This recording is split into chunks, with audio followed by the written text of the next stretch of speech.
Hello students, welcome to my YouTube channel. तो student, आज से हम स्टार्ट करने वाले हैं क्लास 12 के कंप्यूटर साइंस का सिलेबस। और आज से हम स्टार्ट करेंगे चैप्टर 1 को, जो कि है पाइथन रिवीजन टूर। मतलब क्या है, ये जो चैप्टर है, first chapter and second chapter, ये दो पार्ट में है, पार्ट 1 और पार्ट 2। पाइथन रिवीजन टूर के ही चैप्टर हैं, चैप्टर 1 और चैप्टर 2। तो दोनों चैप्टर में बेसिकली जितना भी आपने क्लास 11th में पढ़ा था उस सब का रिवीजन होगा।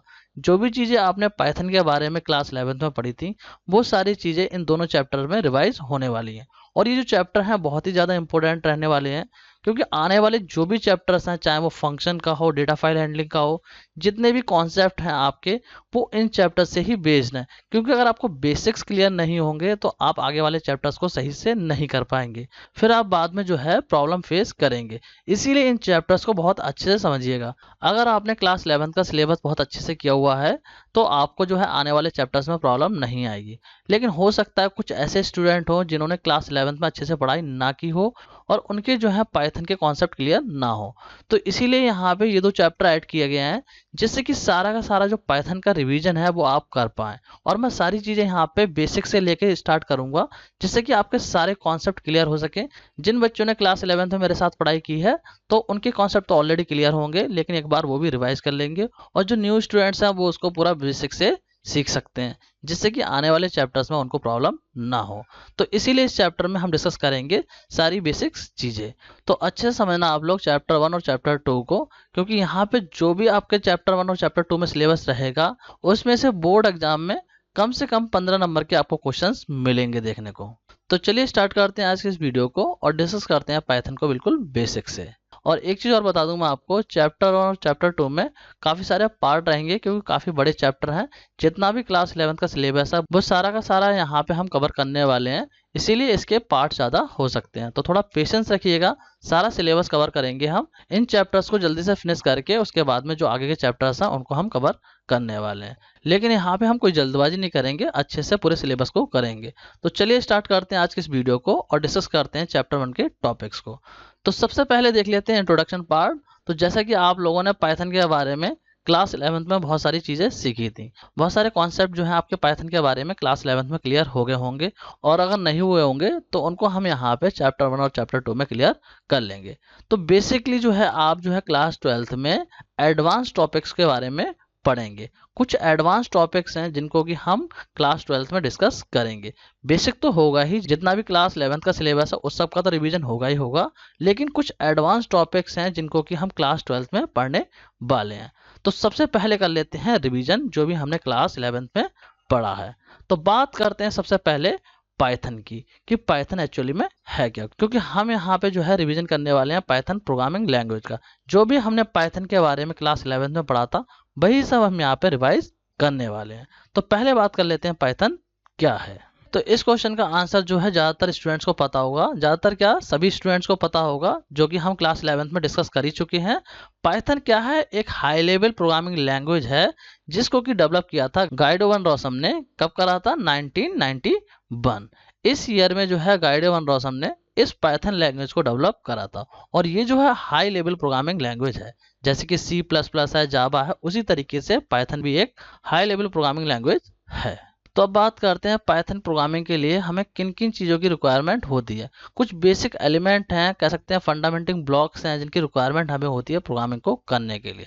उन सबको डिस्कस हम करने वाले हैं। क्लास 11th में हम इनको डिस्कस कर चुके हैं ऑलरेडी, लेकिन यहाँ पे जो है हम दोबारा से कर रहे हैं, इस चीज़ का ध्यान रखिएगा। ये रिवीजन टूर है, आपका रिवीजन का चैप्टर है, तो जितना भी आपने क्लास 11th में पढ़ा है उस सब का ही यहाँ पे रिवीजन होने वाला है। तो बात करते हैं क्या क्या है। पहला है यहाँ पे टोकन। टोकन जो है क्या होते हैं इनको डिस्कस कर लेते हैं। देखिए, टोकन जो है स्मॉलेस्ट इंडिविजुअल यूनिट होती है प्रोग्राम की। कोई भी जो प्रोग्राम है सबसे स्मॉलेस्ट यूनिट उसकी होती है टोकन। अब टोकन को अगर मैं यहाँ पे और क्लियर करूँ तो इसको एक एग्जांपल से समझ सकते हैं। देखिए कि इंग्लिश सेंटेंस है, तो इंग्लिश सेंटेंस जो है वो कुछ चीज़ों को मिला के बना होता है। जैसे कि यहाँ पे देखिए क्या है लिखा हुआ, यहाँ पे देखिए कुछ वर्ड है सेंटेंस में, कुछ यहाँ पे देखिए, ये देखिए यहाँ पे क्या है स्पेशल कैरेक्टर्स हैं, ये देखिए कॉमा लगा हुआ है, डबल कोटेशन मार्क है। मतलब क्या हुआ, यहाँ पे वर्ड और पंक्चुएटर्स यहाँ पे मिला के पूरा सेंटेंस फॉर्म हुआ है। इसी तरीके से अगर हम बात करें पाइथन प्रोग्राम की, तो पाइथन प्रोग्राम में भी बहुत सारी चीजें होती हैं। तो यहाँ पे देखिए जो प्रोग्राम मैंने मेंशन करा है, तो इस प्रोग्राम में कुछ चीजें होंगी। क्या क्या चीजें होंगी, उन सब चीजों को हम डिस्कस कर लेते हैं। जैसे कि अगर मैं यहाँ पे बात करूँ, नेम यहाँ पे क्या है, एक आइडेंटिफायर है। यहाँ पे अभय जो है क्या है, एक लिटरल है। 25 क्या है, ये भी लिटरल है। एज क्या है, ये भी आइडेंटिफायर है, एक तरीके से कह सकते हैं वेरिएबल है। तो इन सबको मिला के क्या हो रहा है, पूरा एक प्रोग्राम फॉर्म हो रहा है। इन सब चीज़ों को हम डिस्कस करेंगे डीपली। अभी आप इतना समझ लीजिए कि प्रोग्राम में बहुत सारे बिल्डिंग ब्लॉक्स होते हैं जिनकी हमें रिक्वायरमेंट होती है। तो जो अलग अलग यूनिट है, जैसे कि मैंने यहाँ पे बताया वेरिएबल है ये आपका, या फिर आप कह सकते हैं आइडेंटिफायर है, या फिर यहाँ पे मैंने लिटरल कहा, तो ये क्या है, एक तरीके से टोकन्स हैं। ये सब पाइथन प्रोग्राम में क्या है, टोकन्स हैं। इनको मिला के जो हमारा पूरा का पूरा एक प्रोग्राम फॉर्म होता है। तो बात करते हैं कौन कौन से टोकन्स होते हैं। देखिए यहाँ पे जो है पाइथन लैंग्वेज में ये सारे टोकन्स होते हैं। जितनी भी प्रोग्रामिंग लैंग्वेज होती है कॉमनली यही टोकन्स होते हैं। तो हम यहाँ पे स्पेसिफिकली बात कर रहे हैं पाइथन लैंग्वेज की। तो पाइथन लैंग्वेज में ये सारे टोकन्स होते हैं। क्या क्या होते हैं, देखिए कीवर्ड्स होते हैं, आइडेंटिफायर्स होते हैं, लिटरल्स होते हैं, ऑपरेटर्स होते हैं एंड पंक्चुएटर्स होते हैं। इन सबको फॉर्म करके एक आपका पाइथन प्रोग्राम डेवलप होता है। तो पाइथन प्रोग्राम को बनाने के लिए इन सब की हमें रिक्वायरमेंट होती है। तो चलिए इन सबको वन बाय वन डिस्कस कर लेते हैं कि कौन कौन से टोकन्स का क्या क्या काम होता है। तो सबसे पहले बात करते हैं कीवर्ड्स की, कि पाइथन के जो कीवर्ड्स होते हैं वो क्या होते हैं। तो देखिए कीवर्ड जो है पाइथन में वो रिजर्व वर्ड होते हैं।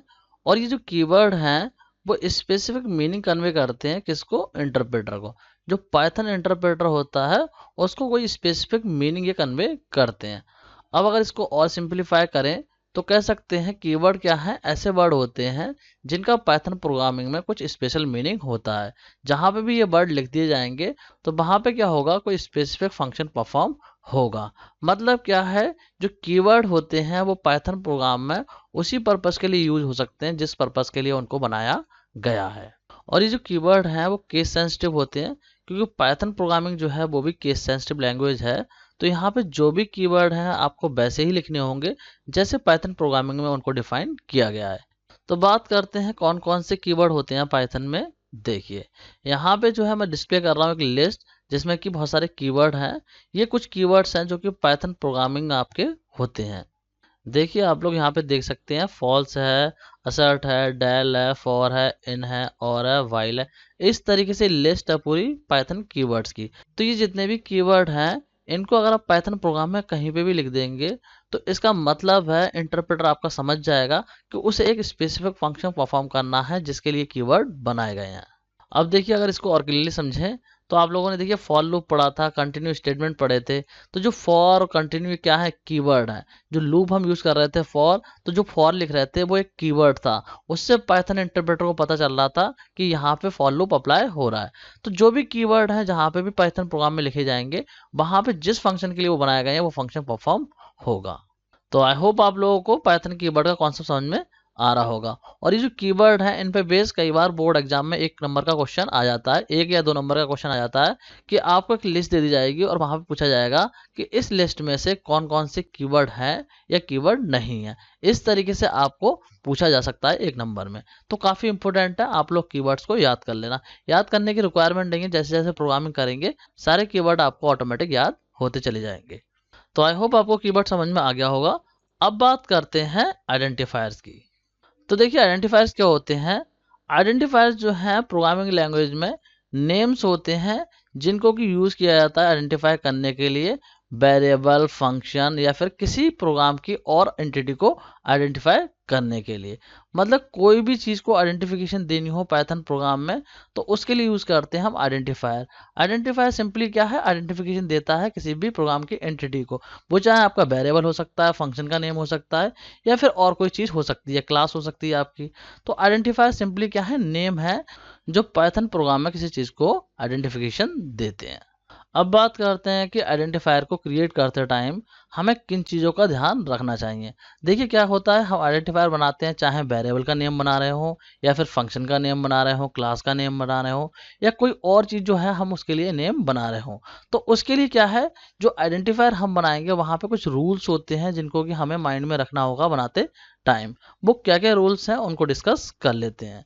देखिए फर्स्ट रूल है यहाँ पे, the first character of the variable must be an alphabet और अंडरस्कोर। यहाँ पे देखिए मैंने वेरिएबल लिख दिया है, लेकिन यहाँ पे जो है आप आइडेंटिफायर ही समझिए। वेरिएबल भी क्या है, एक तरीके का आइडेंटिफायर ही होता है। तो जो भी आइडेंटिफायर आप बना रहे हैं उसमें आपको इस चीज़ का ध्यान रखना है कि जो फर्स्ट लेटर होगा वो आपका अल्फाबेट होगा या फिर अंडरस्कोर रहेगा। सेकंड रूल क्या है, all the characters except first character में be an alphabet, lower case, upper case, underscore और डिजिट 0 to 9। मतलब क्या है, जो आपका आइडेंटिफायर का नेम होगा उसमें अल्फाबेट हो सकते हैं, चाहे वो स्मॉल में हो या फिर आपके कैपिटल में हो, और अंडरस्कोर भी उसमें आ सकता है या फिर आप उसमें डिजिट को भी ऐड कर सकते हैं। लेकिन इस चीज़ का ध्यान रखना है, जो फर्स्ट करेक्टर होगा वो आपका हमेशा अल्फाबेट या फिर अंडरस्कोर रहेगा, जिसको कि हमने यहाँ पे फर्स्ट पॉइंट में देख लिया। नेक्स्ट रूल जो है वो ये कहता है कि जो भी आइडेंटिफायर होगा वो आपका क्या कंटेन नहीं करेगा, वो कंटेन नहीं करेगा वाइट स्पेस। अब वाइट स्पेस क्या होता है, वाइट स्पेस का मतलब है किसी भी तरीके का कोई भी स्पेस वहां पे अलाउड नहीं होगा, चाहे आप टैब की प्रेस करें या फिर आप सिंपल स्पेस बार से सिंगल स्पेस दें, वो अलाउड नहीं होता है आइडेंटिफायर के नेम में। और क्या अलाउड नहीं होता है, यहाँ पे कोई भी स्पेशल करेक्टर जो है आपके आइडेंटिफायर के नेम में अलाउड नहीं होता है। कोई भी स्पेशल करेक्टर आप आइडेंटिफायर के नेम में नहीं दे सकते, चाहे वो आप वेरिएबल का नेम बना रहे हो चाहे फंक्शन का नेम बना रहे हो। इस रूल को आपको ध्यान रखना है कि वहां पे स्पेशल करेक्टर कोई भी नहीं आएगा और ना ही वहां पे कोई भी स्पेस अलाउड होगा। मान लीजिए कि आपको एक वेरिएबल बनाना है जिसमें कि आपको वेरिएबल का नेम रखना है स्टूडेंट नेम, तो ये जो है वेरिएबल का नेम गलत हो जाएगा अगर आपने यहाँ पे स्पेस दे दिया। स्पेस जो है वो आपका अलाउड नहीं होगा। यहाँ पे देखिए मैंने यहाँ पे स्पेस दे दिया है तो ये इनवैलिड हो जाएगा, स्पेस यहाँ पे अलाउड नहीं होता है। जो भी वेरिएबल का नेम देंगे इस चीज़ का आपको ध्यान रखना है, चाहे वो वेरिएबल का नेम हो चाहे वो फंक्शन का नेम हो। आइडेंटिफायर को बनाते टाइम कोई भी स्पेस बीच में अलाउड नहीं होगा और कोई भी आप स्पेशल करेक्टर इनमें से यूज यहाँ पे नहीं कर सकते। इसके बाद में जो है फोर्थ रूल क्या कहता है, फोर्थ रूल कहता है कि जो भी आइडेंटिफायर का नेम होगा वो आपका कीवर्ड नहीं हो सकता। जो अभी हमने कीवर्ड डिस्कस करे थे उनमें से कोई भी नेम आप एज अ आइडेंटिफायर नहीं रख सकते। जो भी कीवर्ड हैं उनको सेम आप जो है आइडेंटिफायर के नेम में नहीं रख सकते। देखिए जैसे क्या है, यहाँ पे देखिए मैं लिखता हूँ फॉर जो है एक कीवर्ड है, तो फॉर जो है आपके आइडेंटिफायर का नेम नहीं हो सकता। अब अगर आप फॉर को इस तरीके से ना लिख करके इस तरीके लिख देते हैं, कैपिटल में लिख देते हैं, तो ये आपका आइडेंटिफायर बन जाएगा। मतलब कहने का ये है कि कीवर्ड जिस फॉर्म में है उसी फॉर्म में आप उसको एज आइडेंटिफायर यूज नहीं कर सकते, उसकी फॉर्म आपको चेंज करनी पड़ेगी। चाहे तो आप उसको कैपिटल में कीजिए या फिर कोई एक लेटर कैपिटल में कर दीजिए, सेम आप उसको एज एन आइडेंटिफायर यूज नहीं कर सकते। इस चीज का आपको ध्यान रखना है। नाउ नेक्स्ट रूल, तो इस रूल में क्या है देखिए, इस रूल में कहा गया है कि जो आपका आइडेंटिफायर का नेम होगा वो केस सेंसिटिव रहता है। केस सेंसिटिव का मतलब है कि अगर आप कोई भी आइडेंटिफायर क्रिएट करते हैं, जैसे देखिए यहाँ पे लिखा है माय नेम और यहाँ पे भी लिखा है माय नेम, तो दोनों ही माय नेम क्या है, चेंज है। मतलब क्या हुआ, यहाँ पे पूरा का पूरा स्मॉल में है और यहाँ पे देखिए माय में एम कैपिटल है और नेम में एन कैपिटल है। मतलब क्या है, फॉर्म चेंज कर दी गई है, यहाँ पे तो स्मॉल है और यहाँ पे दो लेटर कैपिटल में कर दिए गए हैं। तो ये दोनों ही क्या होंगे, पाइथन में दो अलग आइडेंटिफायर बन जाएंगे। ऐसा नहीं कर सकते आप कि अगर आपने इस तरीके से लिखा है और आप इस तरीके से यूज कर लें कि आपने स्मॉल में लिख दिया और आप इस तरीके से यूज कर रहे हैं। जैसा आपने आइडेंटिफायर बनाया है उसी तरीके से आपको एक्सेस करना होगा। इस चीज को आपको ध्यान रखना है। तो ये कुछ बेसिक से रूल्स हैं जो कि आपको ध्यान में रखने हैं जब भी आप कोई आइडेंटिफायर क्रिएट करते हैं। और इस पे बेस भी एक क्वेश्चन 1 मार्क्स का कई साल से रिपीट हो रहा है, तो इसको भी आप ध्यान से समझ लीजिए, क्योंकि हर साल बोर्ड एग्जाम में एक नंबर पे इस पे बेस क्वेश्चन आ रहा है कि आपको एक लिस्ट दे दी जाएगी और उस लिस्ट में से पूछा जाएगा कि इसमें से वैलिड आइडेंटिफायर कौन से हैं और इनवैलिड कौन से हैं। तो चलिए बात कर लेते हैं इनवैलिड और वैलिड आइडेंटिफायर की, कि कौन से आइडेंटिफायर को हम वैलिड कहेंगे और कौन से को इनवैलिड कहेंगे। सिंपल सी बात है, जहाँ पे ये रूल फॉलो नहीं हो रहे होंगे वो इनवैलिड हो जाएगा और जहाँ पे ये रूल फॉलो हो रहे होंगे वो क्या हो जाएगा, वैलिड हो जाएगा। चलिए देख लेते हैं। पहले बात करते हैं वैलिड आइडेंटिफायर की। देखिए यहाँ पे कुछ एग्जाम्पल दिखाता हूँ मैं आपको। ये देखिए यहाँ पे इतने सारे एग्जाम्पल मैंने आपको दिए हैं वैलिड आइडेंटिफायर के। जैसे कि फर्स्ट आपका नेम, तो नेम आपका वैलिड आइडेंटिफायर है, क्योंकि यहाँ पे देखिए स्टार्टिंग आपकी अल्फ़ाबेट से हो रही है और यहाँ पे कोई स्पेस भी नहीं है, कोई स्पेशल कैरेक्टर भी नहीं है। ये वाला भी वैलिड है, क्यों? क्योंकि यहाँ पे देखिए स्टार्टिंग इससे हो रही है अंडरस्कोर से, तो हमने वहाँ पे रूल में देखा था कि स्टार्टिंग आपकी अंडरस्कोर से हो सकती है। इसके बाद में थर्ड वाला भी ठीक है, यहाँ पे देखिए स्टार्टिंग अंडरस्कोर से हो रही है लेकिन बाद में नंबर आ रहे हैं, पहले नहीं आ सकते नंबर, बाद में आ सकते हैं, तो ये भी हमारा करेक्ट है। इसी तरीके से यहाँ पे देखिए ये वाला भी करेक्ट है, स्टूडेंट नेम। अब स्टूडेंट नेम क्यों करेक्ट है? क्योंकि यहाँ पे देखिए स्पेस ना दे करके हमने क्या करा है, यहाँ पे अंडरस्कोर को यूज करा है। तो अंडरस्कोर को हम आइडेंटिफायर के नेम में यूज कर सकते हैं। अगर आपको ऐसा आइडेंटिफायर बनाना है जो कि 2 वर्ड का है, तो वहां पे दोनों वर्ड के बीच में आप अंडरस्कोर को इस तरीके से यूज कर सकते हैं, तो वो आपका वैलिड हो जाएगा। या फिर आप यहाँ से स्पेस हटा के दोनों को मिक्स कर दीजिए, तब भी आपका वैलिड हो जाएगा। इसके बाद में ये वाला भी देखिए वैलिड है, क्योंकि यहाँ पे देखिए ABC 1 जो नंबर है वो बाद में आया है और स्टार्टिंग हमारी क्या हो रही है, अल्फाबेट से ही हो रही है। अब एक चीज़ का ध्यान रखिए, आपका जो आइडेंटिफायर का नेम है उसमें स्मॉल और कैपिटल दोनों ही लेटर आ सकते हैं। इस चीज़ से कंफ्यूज मत होना कि स्मॉल से स्टार्ट हो रहा है या फिर कैपिटल से स्टार्ट हो रहा है, किसी से भी स्टार्टिंग उसकी हो सकती है। तो ये तो हो गई वैलिड आइडेंटिफायर्स की बात। अब बात करते हैं इनवैलिड आइडेंटिफायर्स की। कुछ एग्जाम्पल देख लेते हैं यहाँ पे। ये देखिए ये रही लिस्ट। तो यहाँ पे फर्स्ट है नेम एट द रेट। तो ये गलत क्यों है?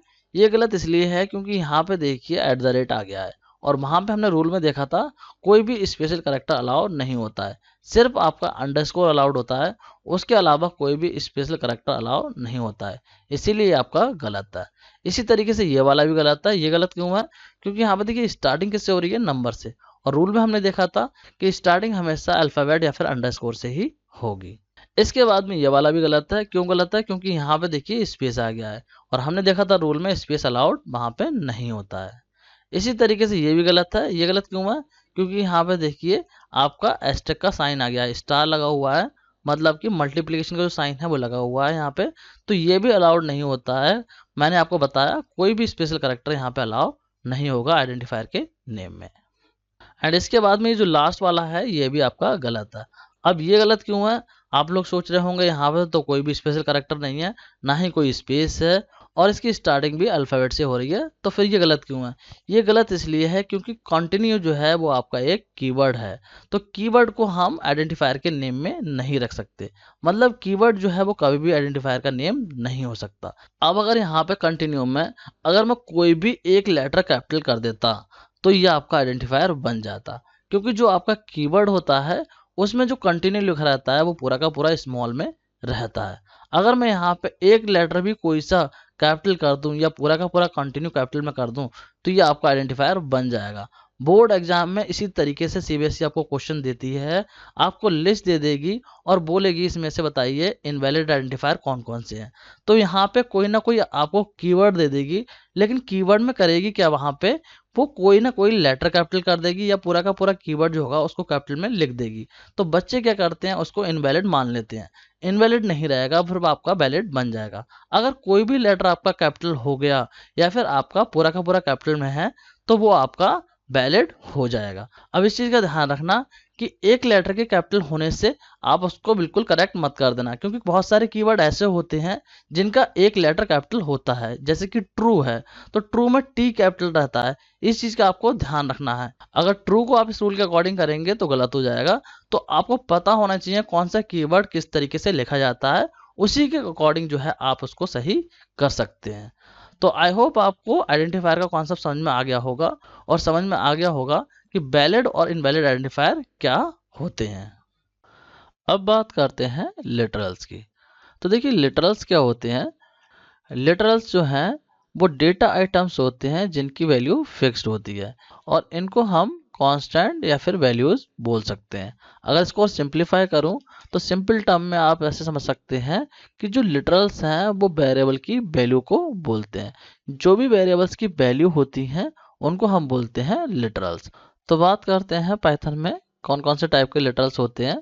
देखिए पाइथन में जो है ये सारे टाइप हैं जो कि लिटरल्स के होते हैं। देखिए पहला है स्ट्रिंग लिटरल, सेकंड है न्यूमेरिकल लिटरल एंड फोर्थ है नन, जिसे कि स्पेशल लिटरल बोलते हैं। तो नन टाइप का ही हमारा लिटरल होता है। तो बात करते हैं सब टाइप के लिटरल्स की, वन बाय वन को डिस्कस कर लेते हैं। पहले बात करते हैं स्ट्रिंग लिटरल्स की। तो स्ट्रिंग लिटरल्स क्या होते हैं देखिए, स्ट्रिंग लिटरल जो है वो हम ऐसे लिटरल को बोलते हैं जो कि आपके सिंगल कोट या फिर डबल कोट में इनक्लोज रहते हैं। मतलब क्या है, कोई भी वेरिएबल है जिसकी वैल्यू सिंगल कोट या डबल कोट में इनक्लोज है तो उसको हम बोलेंगे स्ट्रिंग लिटरल। इसको और क्लियरली एग्जाम्पल समझते हैं। देखिए यहाँ पे इस एग्जाम्पल को देखिए, यहाँ पे क्या है, नेम है। तो ये क्या है, नेम एक आइडेंटिफायर है, कह सकते हैं एक वेरिएबल है जिसकी वैल्यू क्या है, अब है। तो अब है क्या है, यहाँ पे देखिए डबल कोट में है। तो डबल कोट में कोई लिटरल है तो ऐसे लिटरल को हम बोलेंगे स्ट्रिंग लिटरल। तो ये जो है अब है हमारा स्ट्रिंग टाइप का लिटरल हो जाएगा। इसी तरीके से देखिए यहाँ पे एड्रेस क्या है, एक वेरिएबल है और इसकी जो वैल्यू है वो यहाँ पे डेली है और डेली आपका सिंगल कोट में है। तो ये जो डेली है ये भी आपका स्ट्रिंग टाइप का लिटरल हो जाएगा। मतलब कोई भी वेरिएबल ऐसा है जिसकी वैल्यू सिंगल कोट या फिर डबल कोट में है तो उसको हम बोलेंगे स्ट्रिंग लिटरल। इस चीज को आप समझ लीजिए। तो आई होप आप लोग को स्ट्रिंग लिटरल समझ में आ गए होंगे। अब बात करते हैं एस्केप सीक्वेंसेस की। एस्केप सीक्वेंस क्या होते हैं? एस्केप सीक्वेंस जो है कुछ ऐसे करैक्टर को इंसर्ट करने के लिए यूज होते हैं जो कि स्ट्रिंग में इलीगल माने जाते हैं। मतलब क्या है, कोई भी ऐसा करैक्टर जो कि स्ट्रिंग में इलीगल है उसको अगर आपको इंसर्ट करना है तो वो आप करेंगे एस्केप सीक्वेंस की हेल्प से। किस तरीके से करेंगे देखिए, समझ लेते हैं। कौन कौन से एस्केप सीक्वेंस करैक्टर्स होते हैं जिनकी हेल्प से आप इलीगल करैक्टर्स को स्टोर कर सकते हैं स्ट्रिंग में। देखिए यहाँ पे ये रही हमारी लिस्ट। तो इस लिस्ट में देखिए ये सारे जो हैं एस्केप सीक्वेंसेस यहाँ पे हैं और इन एस्केप सीक्वेंसेस का क्या वर्क है वो यहाँ पे दे रखा है। जैसे कि यहाँ पे देखिए डबल बैकवर्ड स्लैश अगर आप लगा देते हैं तो आपका सिंगल बैक स्लैश आपको आउटपुट में मिलेगा। और अगर आप सिंगल बैक स्लैश इस तरीके से लगाते हैं और यहाँ पे देते हैं आप सिंगल कोट तो क्या होगा, आपकी सिंगल कोट जो है वो आपकी आउटपुट में आ जाएगी। इसी तरीके से बैक स्लैश लगाकर डबल कोट लिखेंगे तो जो है आपकी डबल कोट आ जाएगी। एंड बैक स्लैश ए लिखेंगे तो एस की बैल आएगी, मतलब एक बैल की साउंड आपको सुनाई देगी। ये सारे मैं आपको प्रैक्टिकली 11th क्लास में करके दिखा चुका हूँ। तो अभी मैं इनको प्रैक्टिकली करके भी दिखा दूंगा, पहले इनको समझ लीजिए, ठीक है। इसके बाद में बैक स्लैश बी है जिसको कि बैक स्पेस के लिए यूज किया जाता है। एंड बैक स्लैश एन है जिसको कि न्यू लाइन को इंसर्ट करने के लिए यूज किया जाता है। इसी तरीके से बैक स्लैश आर है जिसको कि कैरेज रिटर्न के लिए यूज किया जाता है। एंड लास्ट है बैकस्लैश टी जिसको कि टैब के लिए यूज किया जाता है। तो चलिए मैं इनको जरा प्रैक्टिकली आपको करके दिखा देता हूँ जिससे कि आप इनका यूज प्रॉपर तरीके से समझ पाए।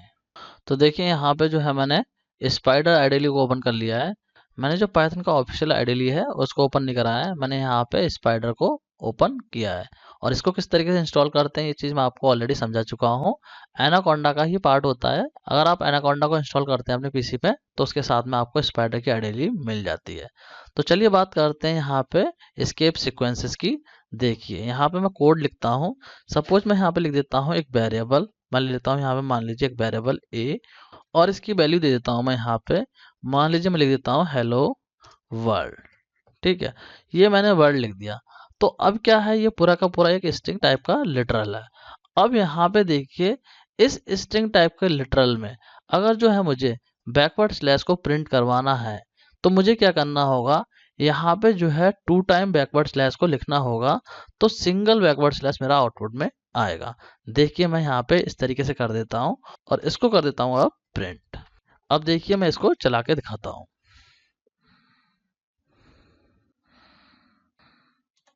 तो यहाँ पे आप लोग देख सकते हैं आउटपुट आ गया है। मैंने 2 बार रन कर दिया इसको तो इसलिए 2 बार आउटपुट आ गया है। यहाँ पे भी आ गया है और यहाँ पे भी आ गया है। 2 बार मैंने यहाँ पे क्लिक कर दिया था इसलिए 2 आउटपुट यहाँ पे आ गए हैं।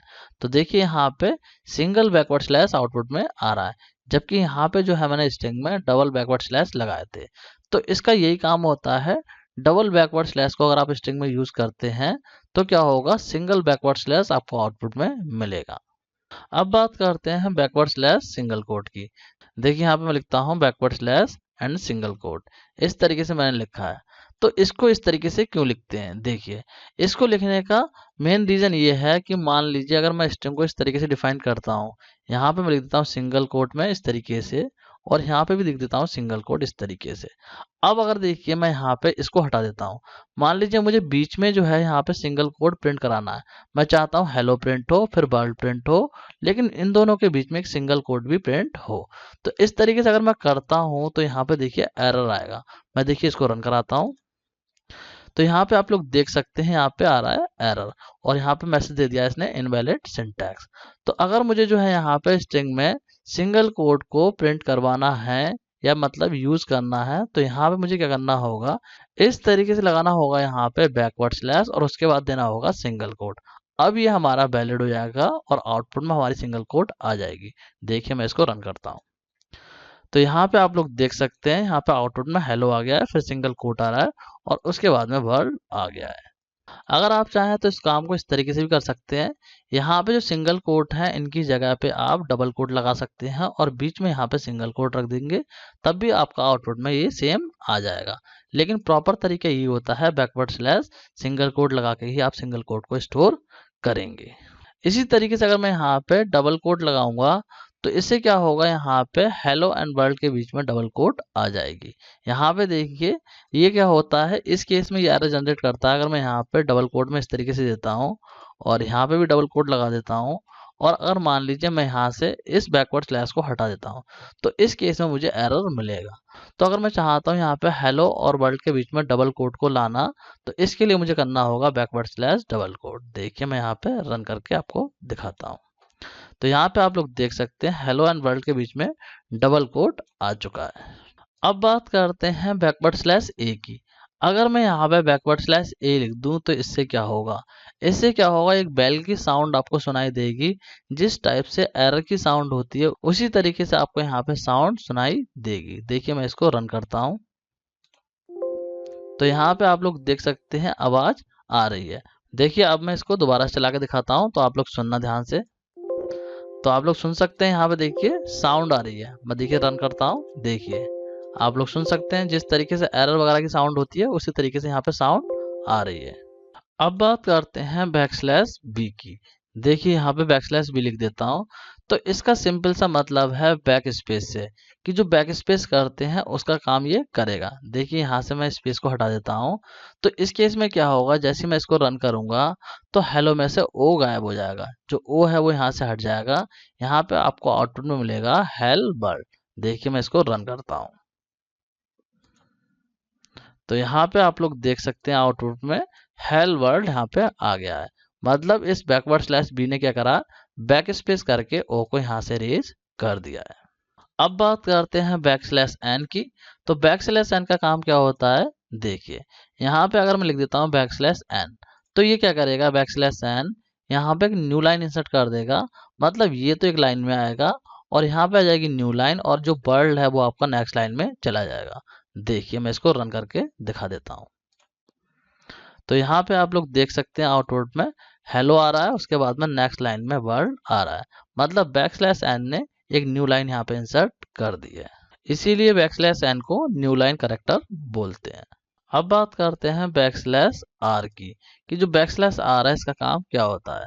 देखिए अगर मैं यहाँ पे लिखता हूँ बैक स्लैश आर, ठीक है, तो क्या होगा, जो बैक स्लैश आर है इसके बाद में यहाँ पे जो भी वर्ड होगा उसके लेटर को ये काउंट करेगा, और काउंट करके क्या करेगा, इसके आगे वाला जो वर्ड होगा उसमें से उतने ही लेटर हटा देगा। और कहाँ से हटाना शुरू करेगा, यहाँ से, और लास्ट में जो भी लेटर बचेगा उसको इस वाले वर्ड के साथ में प्रिंट कर देगा। देखिए इसको मैं करके दिखाता हूँ। मान लीजिए यहाँ पे कर देता हूँ मैं हाय, यहाँ कर देता हूँ देखिए हाय।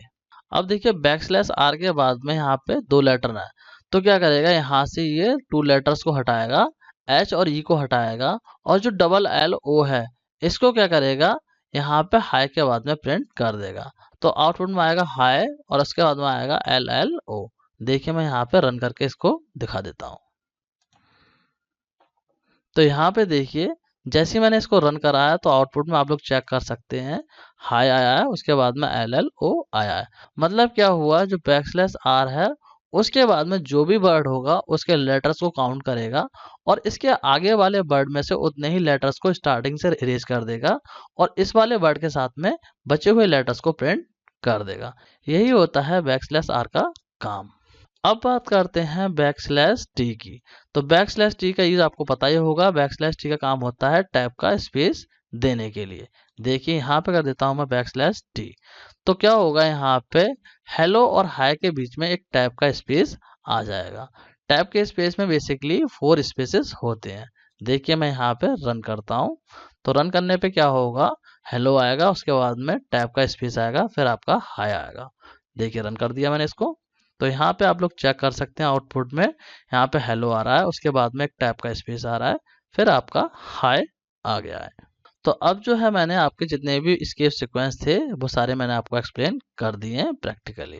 तो आई होप आप लोगों को escape सीक्वेंसेस का कॉन्सेप्ट समझ में आ गया होगा कि किस तरीके से इसको हम यूज कर सकते हैं इलीगल कैरेक्टर को स्ट्रिंग में इंसर्ट करने के लिए। अब बात करते हैं टाइप्स ऑफ स्ट्रिंग कि कौन कौन से टाइप की स्ट्रिंग पाइथन में होती हैं। तो देखिए पाइथन में जो है 2 टाइप्स की स्ट्रिंग्स होती हैं। मतलब पाइथन जो है 2 टाइप की स्ट्रिंग को अलाउ करता है। कौन कौन से टाइप हैं? पहला है single line string and second है मल्टी लाइन स्ट्रिंग। तो बात करते हैं दोनों ही टाइप की स्ट्रिंग की। पहले बात करते हैं सिंगल लाइन स्ट्रिंग की। तो सिंगल लाइन स्ट्रिंग का मतलब है कोई ऐसी स्ट्रिंग जो कि सिंगल कोट या फिर डबल कोट में है। मतलब सिंगल कोट में हो या फिर डबल कोट में हो, और वो जो स्ट्रिंग है वो सिर्फ सिंगल लाइन में रहे, मतलब एक ही लाइन में आपकी एंड हो जाए, तो ऐसे स्ट्रिंग को बोलते हैं हम सिंगल लाइन स्ट्रिंग। अब अगर बात करें मल्टी लाइन स्ट्रिंग की, तो मल्टी लाइन स्ट्रिंग जो है वो ऐसे स्ट्रिंग होती है जो कि मल्टीपल लाइंस में स्प्रेड की हुई होती है। मतलब एक लाइन से ज़्यादा लाइंस में अगर स्ट्रिंग है तो ऐसे स्ट्रिंग को हम बोलेंगे मल्टी लाइन स्ट्रिंग। तो पाइथन में आप मल्टी लाइन स्ट्रिंग को किस तरीके से डिफाइन कर सकते हैं उसकी बात कर लेते हैं। देखिए 2 तरीके हैं मल्टी लाइन स्ट्रिंग को क्रिएट करने के लिए। यहाँ पे स्ट्रिंग की स्पेलिंग गलत हो गई है तो इसको आप इग्नोर करना। देखिए कई बार टाइपिंग में मिस्टेक्स हो जाती हैं, तो आप लोग जो टाइपिंग मिस्टेक्स होती हैं उनको इग्नोर कर दिया कीजिए। कमेंट करके मत बताया कीजिए कि सर ये टाइपिंग मिस्टेक है, इतना तो खुद समझ लिया कीजिए कि टाइपिंग एरर हो सकते हैं टाइपिंग करते टाइम। आप लोग जो कॉन्सेप्ट है उसको समझने की कोशिश किया कीजिए। तो बात करते हैं कौन कौन से 2 तरीके हैं। पहला है यहाँ पे बाय एडिंग बैकस्लैश। मतलब क्या है, किसी भी स्ट्रिंग के एंड में अगर आप बैकस्लैश को दे देते हैं तो क्या होगा, आपकी मल्टीलाइन स्ट्रिंग क्रिएट हो जाएगी। मतलब जो भी सिंगल कोट या डबल कोट है वहां पे आपने एंड में क्या कर दिया, बैकस्लैश, तो आपकी मल्टीलाइन स्ट्रिंग को आप क्रिएट कर सकते हैं। अब बात करते हैं दूसरे तरीके की। दूसरा तरीका जो है जिसमें कि आपको कोई भी बैकस्लैश लगाने की रिक्वायरमेंट नहीं होती है। अगर आप बैकस्लैश को नहीं लगाना चाहते हैं तो क्या कर सकते हैं, आप जो है मल्टीलाइन स्ट्रिंग को ट्रिपल कोटेशन मार्क की हेल्प से डिफाइन कर सकते हैं पाइथन में। तो चलिए मैं इसको आपको थोड़ा सा प्रैक्टिकली करके दिखा देता हूँ। तो देखिए यहाँ पे स्पाइडर आइडियली में मैं आ गया हूँ। तो यहाँ पे करते हैं, तो मान लीजिए मैं कोई स्ट्रिंग लेता हूँ। देखिए मान लीजिए एक वेरिएबल ले लेता हूँ मैं। इस तरीके से मैंने यहाँ पे एक वेरिएबल ले लिया और इसके अंदर मैं कोई स्ट्रिंग डिफाइन कर देता हूँ। मान लीजिए मैं लिख देता हूँ हेलो हाउ आर यू। ये जो है मैंने स्ट्रिंग यहाँ पे लिख दी। तो अभी जो स्ट्रिंग है वो सिंगल लाइन स्ट्रिंग है। देखिए अगर मैं इसको प्रिंट करता हूँ, मैं यहाँ पे कर देता हूँ, देखिए प्रिंट करता हूँ मैं ए को। ठीक है, तो ए के अंदर जो स्ट्रिंग है वो आपके आउटपुट में आ जाएगी। देखिए मैं यहाँ पे रन करके दिखा देता हूँ इसको। तो यहाँ पे आप लोग देख सकते हैं, यहाँ पे आउटपुट में आ गया हेलो हाउ आर यू। जो स्ट्रिंग है वो हमारी आउटपुट में आ गई है। अब देखिए यहाँ पे अगर मैं मल्टीलाइन स्ट्रिंग को क्रिएट करने की कोशिश करूँ तो क्या होगा। देखिए यहाँ पे मैं कर देता हूँ एंटर और यहाँ पे लिखता हूँ कुछ भी। मान लीजिए मैं लिख देता हूँ पाइथन प्रोग्रामिंग इज ऑसम। मान लीजिए ये मैंने लिख दिया। ठीक है, तो इस केस में क्या होगा, अगर मैं यहाँ पे एग्जीक्यूट करता हूँ इस कोड को तो अब जो है एरर मिलेगा। देखिए मैं रन करके दिखाता हूँ, यहाँ पे करता हूँ मैं रन। तो यहाँ पे आप लोग देख सकते हैं एंड फाइल एरर बोल रहा है।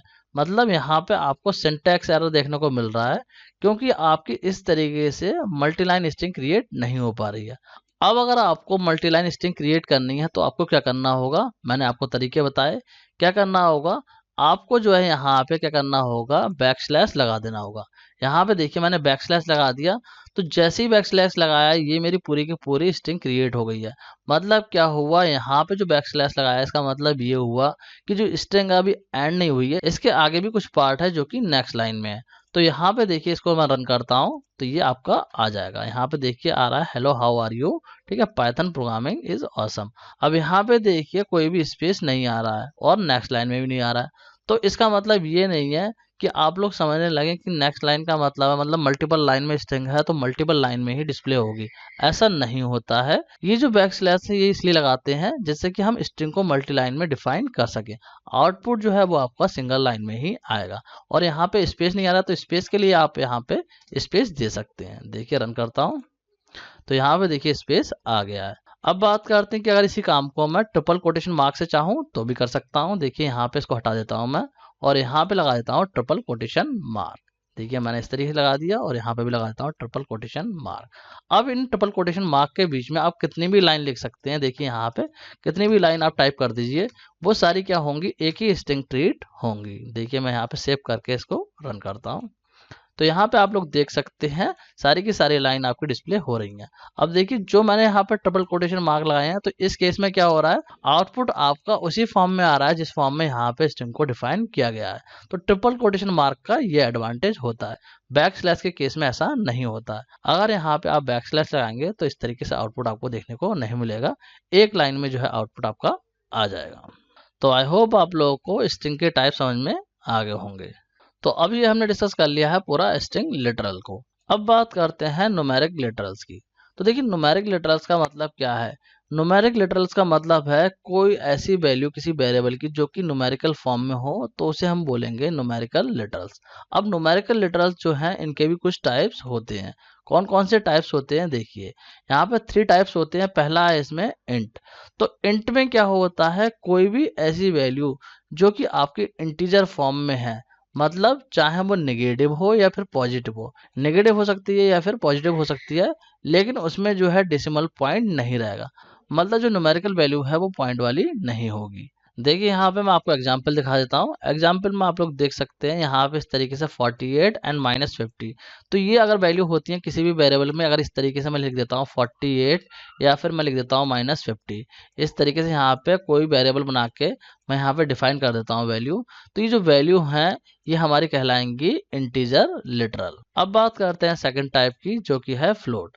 तो फ्लोट क्या है, फ्लोट में जो है ऐसी वैल्यू आती हैं जो कि पॉइंट वाली हो, मतलब डेसिमल पॉइंट वाली जो वैल्यू है वो आपकी फ्लोट लिटरल्स में आएंगी। अगर किसी वेरिएबल में इस तरीके से मैं लिख देता हूँ यहाँ पे कोई भी पॉइंट वाली वैल्यू इस तरीके से लिख देता हूँ तो ये जो लिटरल है इसको हम बोलेंगे फ्लोट लिटरल। अब बात करते हैं कॉम्प्लेक्स लिटरल्स की। तो देखिए कॉम्प्लेक्स लिटरल्स क्या है, कॉम्प्लेक्स लिटरल्स जो है वो कॉम्बिनेशन होते हैं रियल एंड इमेजिनरी पार्ट का, जिसकी जो फॉर्म है वो इस तरीके से रहती है x प्लस वाई जे। तो यहाँ पे x का मतलब क्या है, x जो है आपका रियल पार्ट होता है और जो y है वो आपका इमेजिनरी पार्ट रहता है। तो इस तरीके से अगर किसी भी वेरिएबल की वैल्यू डिफाइन की हुई है तो ऐसी वैल्यू को हम बोलेंगे कॉम्प्लेक्स लिटरल्स। तो आई होप आप लोगों को न्यूमेरिकल लिटरल्स के तीनों टाइप समझ में आ गए होंगे। अब बात करते हैं बूलियन लिटरल्स की। तो देखिए बूलियन लिटरल्स क्या होते हैं। बूलियन लिटरल जो हैं वो पाइथन में यूज होते हैं रिप्रेजेंट करने के लिए दो बूलियन वैल्यूज को, जो कि होती है ट्रू एंड फॉल्स। मतलब ट्रू और फॉल्स वाली कोई भी वैल्यू रिप्रेजेंट हो रही है तो उसको हम बोलेंगे बूलियन लिटरल। जैसे कि इसको एग्जाम्पल से आप समझ सकते हैं। यहाँ पे देखिए मैं लिख देता हूँ a = 2 और 2 = 3। तो यहाँ पे जो a वेरिएबल है इसके अंदर क्या रिजल्ट जाएगा, देखिए यहाँ पे a इक्वल करा है तो मतलब क्या है, a के अंदर रिजल्ट स्टोर होगा। जो भी यहाँ से इस एक्सप्रेशन से रिटर्न होगा वो क्या होगा, a में चला जाएगा। तो यहाँ पे कंडीशन क्या हो रही है, 2 = 3, मतलब 2 जो है वो इक्वल है 3 के। तो कंडीशन ट्रू है या फॉल्स है, तो कंडीशन यहाँ पे क्या हो रही है, फॉल्स। तो फॉल्स जो होगा वो a में चला जाएगा। जब a को अगर मैं प्रिंट करता हूँ, यहाँ पे अगर मैं a को प्रिंट करता हूँ तो आउटपुट में आपको मिल जाएगा फॉल्स। तो ये जो फॉल्स वैल्यू आई है a की, इसी को हम बोलेंगे बूलियन लिटरल। जो फॉल्स है हमारा यहाँ पे बूलियन लिटरल हो जाएगा। अब बात करते हैं स्पेशल टाइप के लिटरल की जो कि है नन। तो देखिए ये लिटरल क्या होता है, पाइथन में जो है स्पेशल टाइप का लिटरल नन होता है जो कि इंडिकेट करता है एब्सेंस को किसी भी वैल्यू की। मतलब किसी भी वैल्यू की एब्सेंस को इंडिकेट करना हो तो आप यूज करेंगे नन लिटरल को। और ये जो नन लिटरल है ये पाइथन में लिस्ट के एंड को भी इंडिकेट करने के लिए यूज होता है। तो इसको एग्जाम्पल से समझ सकते हैं यहाँ पे ए इक्वल नन। तो इसका मतलब क्या है, जब प्रिंट करा जाएगा ए को तो आउटपुट में आपको मिलेगा नन, मतलब कुछ भी आउटपुट नहीं आएगा। मतलब ए एक वेरिएबल है जो कि किसी भी वैल्यू को होल्ड नहीं कर रहा है। अब यहाँ पे क्या हो रहा है, आपने ए नाम से एक वेरिएबल क्रिएट करके रखा हुआ है जिसके अंदर कोई भी वैल्यू नहीं है। अब आप इसके अंदर बाद में कोई वैल्यू डाल सकते हैं। तो इस तरीके से आप बाद में प्रोग्राम में कोई वेरिएबल यूज करना हो तो इस तरीके से आप क्रिएट कर सकते हैं और उसके अंदर वैल्यू रख सकते हैं नन। तो आई होप आप लोगों को नन लिटरल भी समझ में आ गया होगा। अब बात करते हैं ऑपरेटर्स की। तो देखिए ऑपरेटर्स जो हैं वो सिंबल्स होते हैं जो कि परफॉर्म करते हैं अर्थमेटिकल या फिर लॉजिकल ऑपरेशन। किन पे करते हैं परफॉर्म? ऑपरेंड्स पे, और प्रोवाइड करते हैं मीनिंगफुल रिजल्ट। तो एक ऑपरेटर को एक या एक से ज़्यादा ऑपरेंड्स की रिक्वायरमेंट होती है किसी भी ऑपरेशन को परफॉर्म करने के लिए। और ऑपरेंड एंड ऑपरेटर्स जो हैं एक वैलिड कॉम्बिनेशन बनाते हैं किसका? एक्सप्रेशन का, जो कि रिजल्ट करता है कोई भी कॉम्पिटिटिव रिजल्ट। मतलब कोई कैलकुलेटेड रिजल्ट जो है वो आपको एक्सप्रेशन रिटर्न करेगा। तो देखिए इसको और क्लियरली एग्जांपल से समझते हैं, क्योंकि हो सकता है बहुत सारी चीज़ें आपको क्लियर ना हो। जैसे कि यहाँ पे ऑपरेंड आया कि ऑपरेंड क्या होता है, या फिर एक्सप्रेशन था यहाँ पे लिखा हुआ कि जो एक्सप्रेशन है वो क्या होता है। तो इसको हम यहाँ पे क्लियरली समझने की कोशिश करते हैं। देखिए यहाँ पे एक एग्जाम्पल आपके सामने जिसमें कि मैंने लिखा है सम इक्वल ए प्लस बी। अब देखिए यहाँ पे ए प्लस बी में जो इक्वल है एंड प्लस है ये क्या है हमारे, ये दोनों जो है ऑपरेटर्स हैं। एंड इसी तरीके से जो सम लिखा हुआ है ए है एंड बी है, ये है हमारे ऑपरेंड्स। और ये ए एंड प्लस बी लिखा हुआ है, ये हमारा पूरा एक एक्सप्रेशन। और अगर बात करें इस पूरे की तो इस पूरे को हम बोलते हैं स्टेटमेंट। तो आई होप आप लोगों को समझ में आ रहा होगा कि ऑपरेटर्स क्या होते हैं, एक्सप्रेशन क्या होता है, या फिर ऑपरेंड क्या होता है। तो जो ऑपरेटर्स होते हैं उनको क्या चाहिए होता है? ऑपरेंड चाहिए होते हैं। जैसे कि मैंने यहाँ पे ए लिखा है, बी लिखा है, ये ऑपरेंड चाहिए होते हैं कोई भी ऑपरेशन को परफॉर्म करने के लिए। अब बात करते हैं कि पाइथन में कौन कौन से टाइप के ऑपरेटर्स होते हैं। तो देखिए पाइथन जो है सपोर्ट करता है डिफरेंट टाइप के ऑपरेटर्स। कौन कौन से हैं? पहला है अर्थमेटिक ऑपरेटर। अब देखिए अर्थमेटिक ऑपरेटर कौन से होते हैं, ये सारे आपके अर्थमेटिक ऑपरेटर हैं, जैसे कि प्लस है, माइनस है, मल्टीप्लाई है, फॉरवर्ड स्लैश है जो कि डिवाइड के लिए होता है, मॉडुलस है, एंड यहाँ पे एक्सपोनेंशियल ऑपरेटर है, या फिर यहाँ पे फ्लोर डिवीजन है। ये सारे जो हैं वो आपके अर्थमेटिक ऑपरेटर्स होते हैं। अभी इनको बाद में डिस्कस करेंगे वन बाय वन और अच्छे से। पहले आपको मैं यहाँ पे टाइप ऑफ ऑपरेटर बता देता हूँ। सेकंड टाइप का ऑपरेटर जो है वो रिलेशनल ऑपरेटर होते हैं, जिसमें कि आपके लेस देन, ग्रेटर देन, ये सारे सिंबल्स होते हैं। तो इन्हें हम बोलते हैं रिलेशनल ऑपरेटर या फिर कंपैरिजन ऑपरेटर। इसके बाद में थर्ड टाइप है आइडेंटिटी ऑपरेटर, जिसमें कि आपका इज एंड इज नॉट होते हैं। फोर्थ है यहाँ पे लॉजिकल ऑपरेटर्स। तो फोर टाइप में लॉजिकल ऑपरेटर में कौन कौन से होते हैं? एंड और नॉट, ये जो है हमारे लॉजिकल ऑपरेटर्स होते हैं। फिफ्थ टाइप के ऑपरेटर्स की बात करते हैं। तो फिफ्थ टाइप के ऑपरेटर्स जो हैं वो आपके बिटवाइज ऑपरेटर होते हैं, जैसे कि बिटवाइज एंड, बिटवाइज और, या फिर आपका कॉम्प्लीमेंट ऑपरेटर जो है, ये सारे आपके बिटवाइज ऑपरेटर होते हैं। सिक्स टाइप के जो ऑपरेटर हैं वो हैं मेंबरशिप ऑपरेटर। मेंबरशिप ऑपरेटर कौन कौन से होते हैं? In, not in. And seven type के जो ऑपरेटर है वो है हमारे असाइनमेंट ऑपरेटर, जिसमें कि equal, plus equal, divide equal, minus equal, modulus equal. ये मॉडुलस इक्वल इक्वल दो बार लिख दिया है तो इसको हटा दे रहा हूँ मैं यहाँ से इस तरीके से। और इसके बाद देखिए यहाँ पे एक्सपोनेंशियल इक्वल ऑपरेटर है, या फिर आपका फ्लोर डिवीजन इक्वल। तो ये सारे जो है टाइप हैं ऑपरेटर्स के पाइथन में। आई होप आपको समझ में आ रहा होगा कि कितने टाइप के ऑपरेटर पाइथन में होते हैं। इनको जो है डीपली हम डिस्कस बाद में करेंगे। अभी जो है हम बाकी के टॉपिक्स को डिस्कस करते हैं, जैसे इनकी रिक्वायरमेंट होगी मैं आपको ये एक्सप्लेन कर दूंगा। अब बात करते हैं पंचुएटर्स की। तो देखिए पंचुएटर्स क्या होते हैं? पंचुएटर्स जो हैं वो सिंबल्स होते हैं जिनको कि हम प्रोग्रामिंग में यूज करते हैं सेंटेंस को ऑर्गेनाइज करने के लिए। मतलब जो कोड है उसको ऑर्गेनाइज करने के लिए, जो भी हम प्रोग्राम का स्ट्रक्चर लिख रहे हैं उसको ऑर्गेनाइज करने के लिए हम पंचुएटर्स को यूज करते हैं। तो कौन कौन से पंचुएटर्स होते हैं पाइथन में? देखिए ये जो है आपके पंचुएटर्स होते हैं पाइथन में। ये सारे जो हैं पंचुएटर हैं जिनका कि आप पाइथन प्रोग्राम में यूज करते हैं, चाहे वो स्टेटमेंट को बनाने के लिए यूज कर रहे हो आप, या फिर किसी एक्सप्रेशन को इंडिकेट करने के लिए यूज़ कर रहे हो। मतलब क्या है, किसी न किसी स्ट्रक्चर को डिफाइन करने के लिए आप इनका यूज़ करते हैं। जैसे कि यहाँ पे देखिए इनका यूज़ करते हैं हम लिस्ट के लिए, इन वाले ब्रैकेट्स का यूज़ करते हैं हम डिक्शनरी के लिए। तो ये जो पंक्चुएटर्स हैं इनका हम यूज़ करते हैं पाइथन प्रोग्रामिंग में, मतलब इनकी भी हमें रिक्वायरमेंट होती है। तो ये जो हमने सारी चीज़ें डिस्कस कर ली हैं, जो हमारे बेसिक टोकन्स थे पाइथन प्रोग्रामिंग के, वो सारे हमने डिस्कस कर लिए। हमने डिस्कस करे हैं कीवर्ड, हमने डिस्कस करे हैं आइडेंटिफायर, और इनके अलावा हमने डिस्कस क्या करा है, हमने डिस्कस किए हैं कांस्टेंट, मतलब कि लिटरल जो होते हैं उनको डिस्कस किया हमने, ऑपरेटर्स को डिस्कस किया है ओवरव्यू, और यहाँ पे पंक्चुएटर्स को भी हमने डिस्कस कर लिया है। तो ये जो है बेसिक रिक्वायरमेंट है किसी भी प्रोग्रामिंग को करने के लिए, मतलब पाइथन में प्रोग्रामिंग करने के लिए आपको इन चीज़ों की रिक्वायरमेंट होती है। ये जो है पाइथन प्रोग्रामिंग के बेसिक टोकन्स होते हैं। तो स्टूडेंट आज के इस वीडियो को यहीं पे एंड करते हैं। इस वीडियो में हमने जितनी भी बेसिक रिक्वायरमेंट थी पाइथन प्रोग्रामिंग के लिए वो सारी चीज़ें हमने डिस्कस कर ली हैं। नेक्स्ट वीडियो में जो हम डिस्कस करेंगे वो हम डिस्कस करेंगे पाइथन प्रोग्राम के बेसिक स्ट्रक्चर को, कि पाइथन प्रोग्राम का बेसिक स्ट्रक्चर क्या होता है, किस तरीके से हम कोडिंग करते हैं, वो सारी चीज़ें हम डिस्कस करेंगे। तो नेक्स्ट वीडियो को यहीं से कंटिन्यू करेंगे। आज की इस वीडियो को यहीं पे एंड करते हैं। So student that's it for this video. Thanks for watching.